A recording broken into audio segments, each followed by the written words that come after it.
नमस्कार. मुजुमदार संस्कृत वाटिकेच्या रसिक सश्रद्ध अंतःकरण असलेल्या श्रोत्यांना आणि प्रेक्षकांना अयोध्येला श्रीरामलल्लांच्या प्राणप्रतिष्ठा सोहळ्याचं पर्व जे आहे ते सबंध देशात त्याचे पडसाद उमटत आहेत आणि घराघरात मनामनामध्ये श्रीराम जन्माचा जो उत्साह होता तोच पुनश्च अवतरला आहे. कारण पुनश्च श्रीराम येत आहे आणि रामयुग येत आहे, त्याची चाहूल लागली आहे श्रोते हो.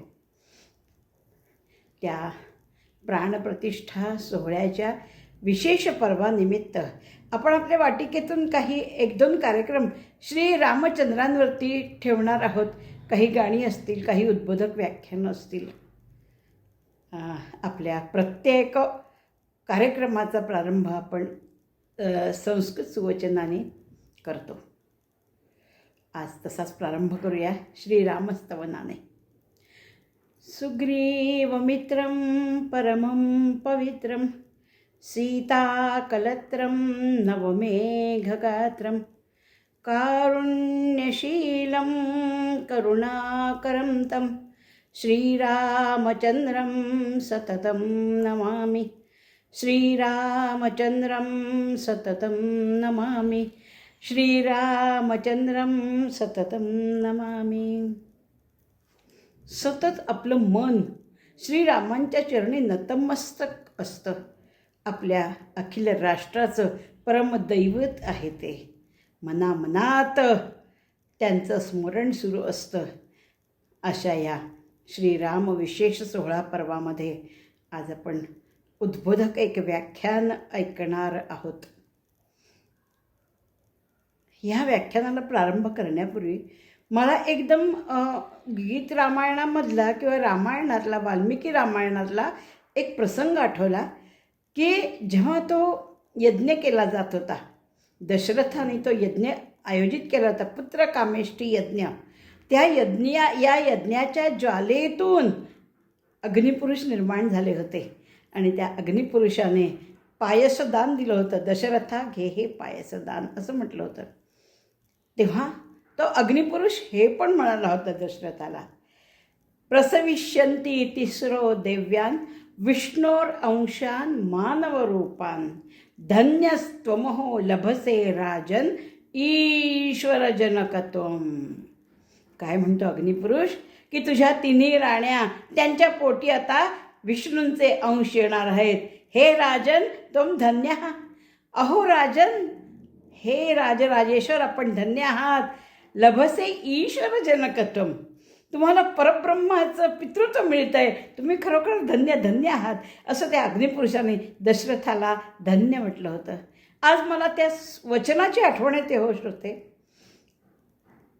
कालरूपी भविष्यरूपी अग्निपुरुष जणू भारताला आपल्या म्हणतोय, धन्यं मे भारतराष्ट्रमिदं, धन्यं मे भारतराष्ट्रमिदं श्रीराम जन्मभूमी इयं, श्रीराम जन्मभूमी इयं.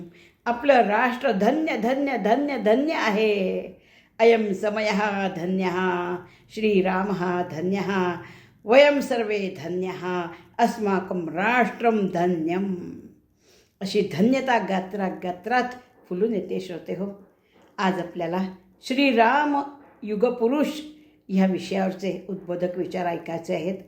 वक्ते आपले आहेत जळगावच्या संगीता दीपक अट्रावलकर.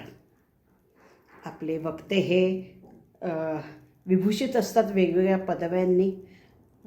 संगीता अट्रावलकर या संचालिका आहेत.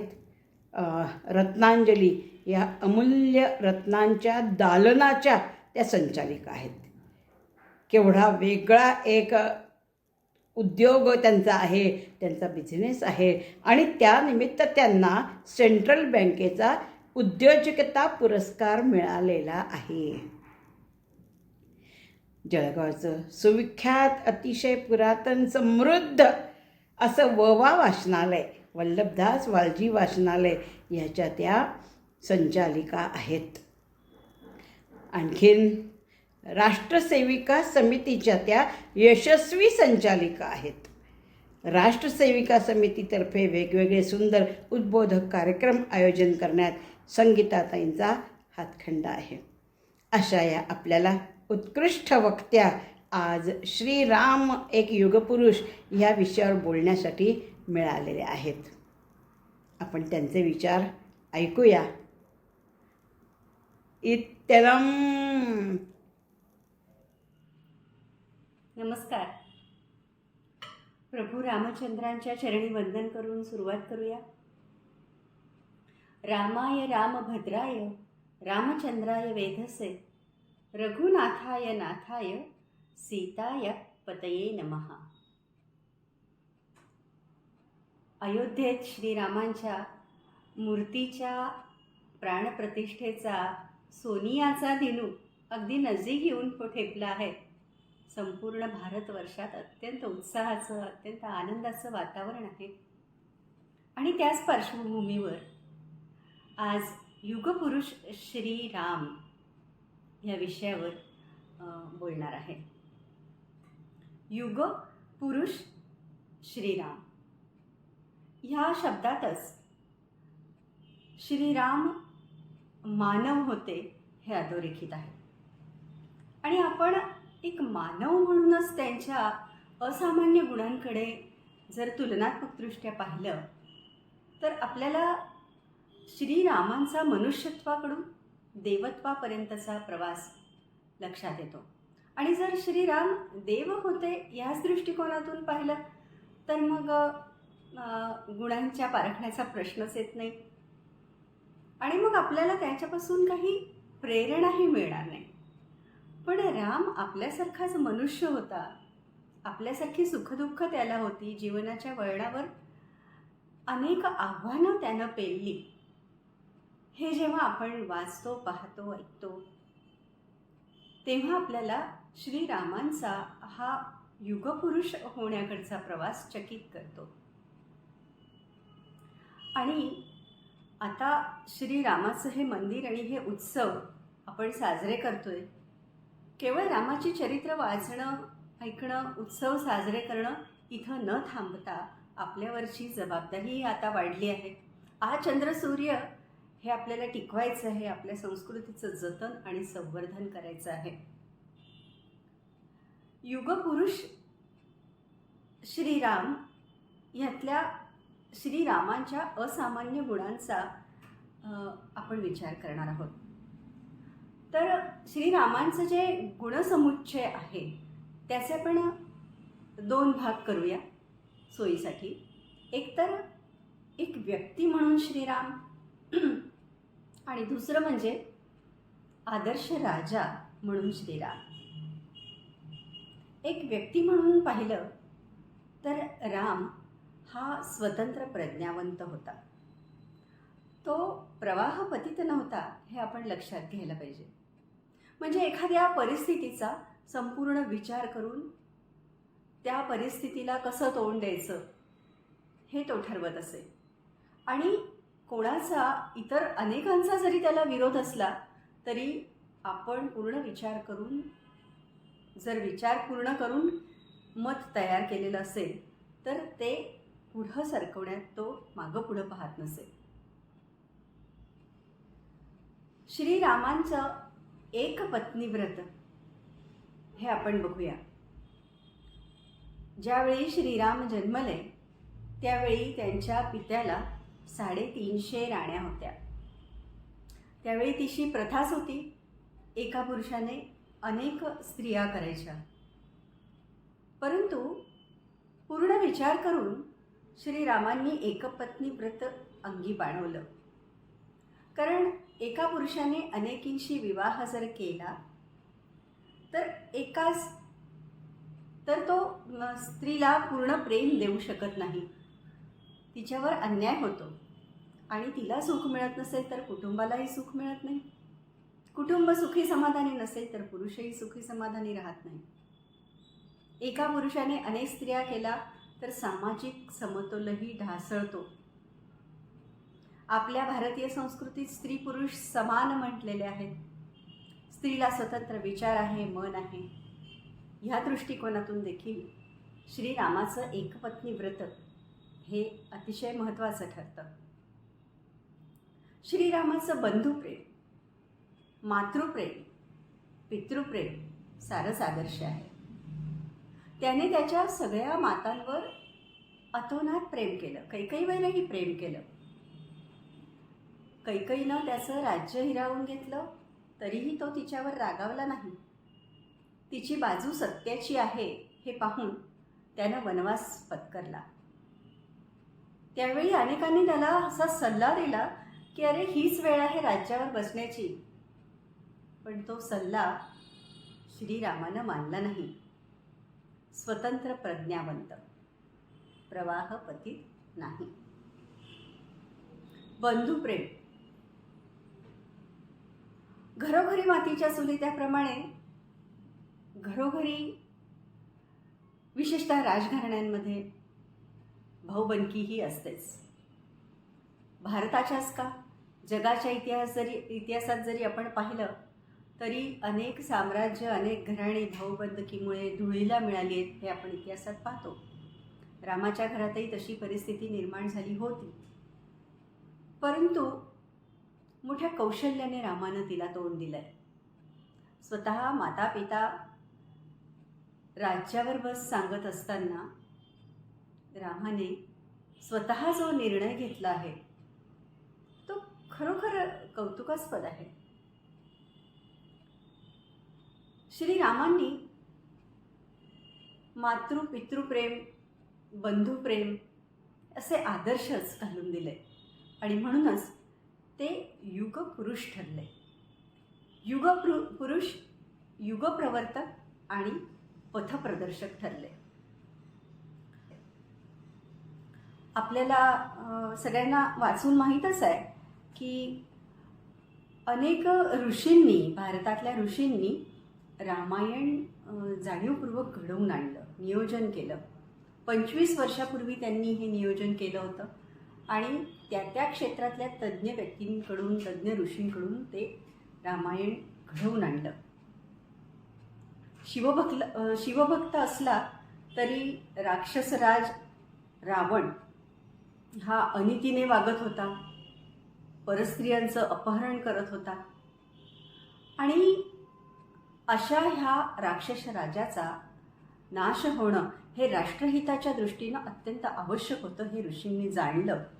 आणि म्हणून असा एखादा राजा की जो रावणापेक्षा पराक्रमी असेल आणि तरीही अत्यंत नीतिवान असेल, धर्मज्ञ असेल, असा राजा निर्माण केला गेला.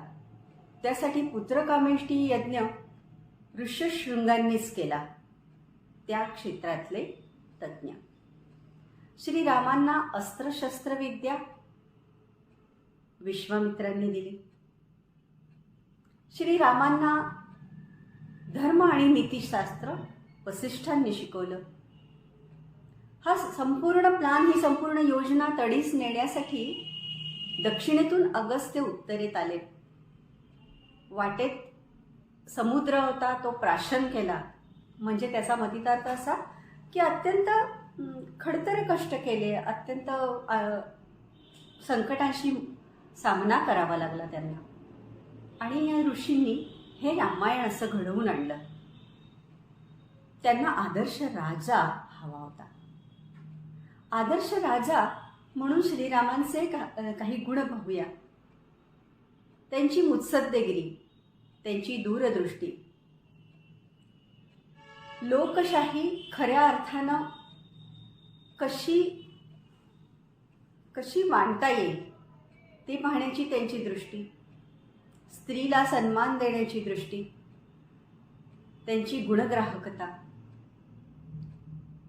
हे सारे गुण ते एक युगपुरुष होते असं सिद्ध करतात. आता हेच पाहना, खरं तर किष्किंधेत श्रीराम गेले होते ते सीतेच्या शोधात काही मदत मिळते का ते पाहण्यासाठी. परंतु वाली आणि सुग्रीव यांच्यातली भाऊबंदकी लक्षात घेतात त्यांनी त्याचा फायदा घेतला. सुग्रीवाच्या मदतीने आपल्यापेक्षा बलाढ्य असलेल्या वालीचा वध केला आणि किष्किंधेचं साम्राज्य सुग्रीवाला देऊन त्याला अंकित करून घेतला. जे युद्ध झालं ते देखील त्याच भूमीवर झालं. सेना देखील सुग्रीवाची वानरसेना वापरली. म्हणजे आर्थिक किंवा इतर वित्तहानी किंवा इतरही काही हानी झाली ती त्या भूमीवर, अयोध्या मात्र सुरक्षित राहिली. हा त्याचा मुत्सद्दीपणा होता. दक्षिणेत अयन करत असताना श्रीरामाने आपला साम्राज्य विस्तारही केला. आ सेतू हिमाचल असा साम्राज्य विस्तार ह्यापूर्वी फक्त भरताने, दुष्यंत पुत्र भरताने केला होता. श्रीरामांनी हा साम्राज्य विस्तारही साधला. श्रीरामांची दूरदृष्टी बघा. रामांचा राज्याभिषेक झालेला आहे आणि श्रीरामांना ज्यांनी ज्यांनी मदत केली ते बिभीषण, केवट, गुह अशा अनेकांना सपरिवार अयोध्येत राज्याभिषेक सोहळ्याला यायचे. सर्वजण अयोध्येत आले. राज्याभिषेक सोहळा पार पडला. श्रीरामांनी त्यांचा यथोचित सत्कार केला. कौसल्याने देखील आपल्याला असलेल्या स्त्रीधनातून त्यांच्याबरोबर आलेल्या स्त्रियांच्या ओट्या भरलेल्या आहेत. हा सगळा सोहळा झाल्यानंतर 8 दिवसांनी श्रीरामांनी आपल्या मंत्रीगणांना बोलावलं आणि सांगितलं, ही देशविदेशातून जी मंडळी आली आहेत ना, यांना आता परत पाठवा. लक्ष्मण म्हणाला, त्यांना अजून राहायचं आहे. श्रीराम म्हणाले, नाही, त्यांची संस्कृती वेगळी, त्यांचे आचार विचार पद्धती वेगळ्या. ते सारं पाहून कदाचित आपल्या प्रजेला तेच चांगलं वाटू लागेल आणि त्यांच्या आचार विचाराप्रमाणे आपली प्रजा वागलेली चालणार नाही. आपली मैत्री कायम राहील म्हणावं, परंतु आता त्यांना त्यांच्या देशात पाठवा. ही श्रीरामांची दूरदृष्टी. स्त्री हा राष्ट्राचा आधारस्तंभ आहे हे श्रीरामांनी आपल्या कृतीतूनच दाखवून दिलं. आपल्या राज्यातली स्त्री, मग ती कोणीही असेल का असेना, तिचा मान हा राखलाच गेला पाहिजे. कोण्या पुरुषाची स्त्री जर बळजबरीने पळवून नेली जात असेल तर त्याने त्या समोरच्याची पाळंमुळं खणून काढली पाहिजेत.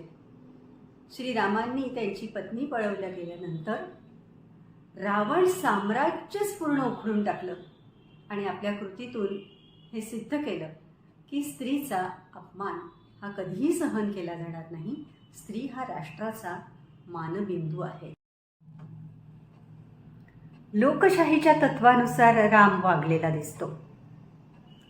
प्रजेच्या इच्छेसाठी त्याने आपल्या परमप्रिय पत्नीचा त्याग केला, तिला वनात सोडलं आणि राणी म्हणून ती नको आहे, परंतु राजा म्हणून तोच हवा आहे म्हणून दुःख सहन करीत तो राज्यावर बसला. सीतेनेही त्याला निरोप धाडला की ज्या कर्तव्यासाठी, ज्या कारणासाठी तुम्ही माझा त्याग केला आहे ते कर्तव्य कधीही विसरू नका.